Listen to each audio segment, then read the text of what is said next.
ರೇಷ್ಮಾ, ನಿಮ್ಮ ಅಕ್ಕನ ಸಿಲುಕ್ದು 2ನೇ ವರ್ಷದ್ದು ಕಾರ್ಯ ಇವತ್ತು. ಮಹಾಲಕ್ಷ್ಮಿ ಥರ ನೀನು ಬಂದಿದ್ಯಾ, ಅವಳ ಸ್ಥಾನ ನೀನು ತುಂಬಿಕೊಂಡಿದ್ಯಾ. ದೀಪ ಅನ್ಸಮ್ಮ. ರೇಷ್ಮಾ, ನಿನ್ನ ಮನಸ್ಸಿನಲ್ಲಿ ಏನಾನ ಆಸೆ ಇದ್ದರೆ ನಿಮ್ಮ ಅಕ್ಕನ ಕೇಳ್ಕೊಮ್ಮ. ರೇಷ್ಮಾ, ನಿಮ್ಮ ಅಕ್ಕನ ಸೀರೆಮ್ಮ ಇದು. ಒಂದು ರೇಷ್ಮೆ ಸೀರೆ ಇದೆ, ನಾಳೆ ಉಟ್ಕೋ. ಅವಳ ಥರನೇ ರೆಡಿ ಆಗು, ನಾಳೆ ದೇವಸ್ಥಾನಕ್ಕೆ ಹೋಗೋಣ. ಆಯ್ತು.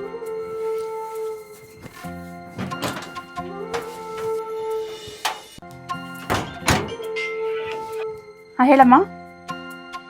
ಮಗಳೇ, ನಿಮ್ಮ ಅಪ್ಪನಿಗೆ ಹುಷಾರಿಲ್ಲಮ್ಮ, ಕಾಸು ಕೊಡಮ್ಮ. ಮಗಳೇ, ನಿನ್ನ ಬಿಟ್ರೆ ನನಗೆ ಗತಿ ಇಲ್ಲಮ್ಮ. ನಾನು ಫಸ್ಟು ಗಾರ್ಮೆಂಟ್ಸ್ ಹೋಗ್ತಿದ್ದೆ, ಹೆಂಗೋ ಜೀವನ ನಡೆಸ್ಕೊಂಡು ಹೋಗ್ತಿದ್ದೆ. ಇವಾಗ ಸೆಕೆಂಡ್ ಮ್ಯಾರೇಜ್ ನೀನೇ ತಾನೇ ಮಾಡಿದ್ದು, ಅದು ಬೇರೆ. ನಾನು ಇವಾಗ ತಾನೇ ಮದುವೆ ಆಗಿದ್ದೀನಿ. ಹೆಂಗೆ ಕೇಳಿ ನನ್ನ ಯಜಮಾರಿಗೆ? ನೀನೇ ಹೇಳಮ್ಮ. ಆಯ್ತು ಬಿಡಮ್ಮ.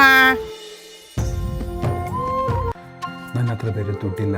ರೇಷ್ಮಾ ಅವರಮ್ಮ ಏನೋ ದುಡ್ಡು ಕೇಳ್ತಾರೆ. ಏನೋ ಒಂದು ಪ್ಲ್ಯಾನ್ ಮಾಡಬೇಕು, ಮಾಡ್ತೀನಿ. ಯಾಕಣ್ಣ ಅದಕ್ಕೆ ಸೀರೆ ತೆಗಿತಾ ಇದೆಯಾ? ತಿಕ್ಕ ಮುಚ್ಕೊಂಡಿರೋ ಹಾಕಿದ ಊಟನ ತಿನ್ಕೊಂಡು ದೊಡ್ಡವ್ರ ವಿಷಯದಲ್ಲಿ ಮೂಗ್ ತೂರ್ಸ್ಬೇಡ, ಸುಮ್ಮನೆ ಇರ್ಬೇಕು.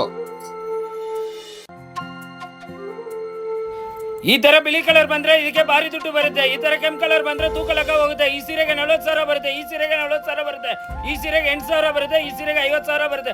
ಟೋಟಲ್ 1,38,000 ಬರುತ್ತೆ. ಸೆವೆಂತ್ ಕ್ರಾಸ್ ಎಸ್ ಬ್ಯಾಂಕ್ ಎದುರುಗಡೆ ಜಿಕೆ ವಿಕೆ ಆಪ್ಟಿಕಲ್ ಬಿಲ್ಡಿಂಗ್ ಎಲ್ಲ ಇರೋದು. ಬೇರೆ ಕಡೆ ಹೋಗ್ಬಿಟ್ಟು ಕಮ್ಮಿ ದುಡ್ಡು ಮಾತ್ರ ತಗೋಬೇಡಿ. ಬೆಂಗಳೂರಲ್ಲಿ 10,000 ರೂಪಾಯಿ ಬರುತ್ತೆ ಅನ್ಕೊಂಡಿದ್ದೆ, 1,00,000 ರೂಪಾಯಿ ಬಂತು. ಮತ್ತೆ ಪ್ರಾಬ್ಲಮ್ ಸಾಲ್ವ್ ಆಯ್ತು. ಸರ್ ಯಾವ್ದ್ರಲ್ಲಿ ಬಂದಿದ್ರಾ? ತಗೊಳ್ಳಿ ಸರ್, ಕ್ಯಾಬ್ ಚಾರ್ಜ್ ನಾವೇ ಕೊಡ್ತೀವಿ.